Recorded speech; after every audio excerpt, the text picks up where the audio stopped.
Welcome.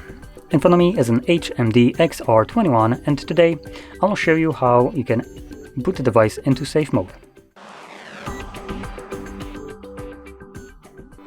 So to get started, hold the power button, click on the little power button there, and then hold power off.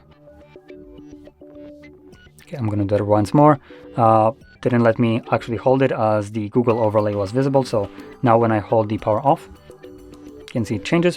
Reboot to safe mode. Do you want to reboot into safe mode? This will disable all third-party applications that you have installed. They'll be restored when you reboot again. Let's click on OK.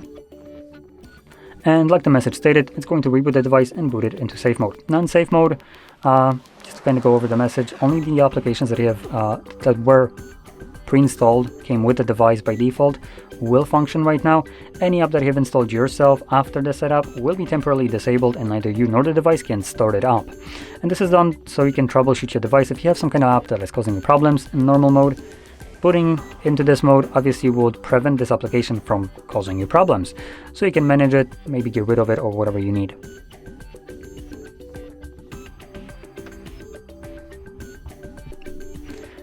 And now, once the device boots up, there we go, you can see widgets will not work here either. Even though this is something that technically comes pre-installed with the device, they just don't work. And I have an entire page right here of apps that will not work, and you can quickly discern them as they are now monochrome and semi-transparent. Pretty easy to figure out which apps won't work. And even if you try to open them up, it gives you the pop-up at the bottom, downloaded apps disabled in safe mode. Once you're done with this mode and you want to go back to the normal mode, click on the power button, and all you need to do is select restart. When the device boots back up, it automatically goes back to normal mode. So with that being said, if you found this very helpful, don't forget to hit like, subscribe, and thanks for watching.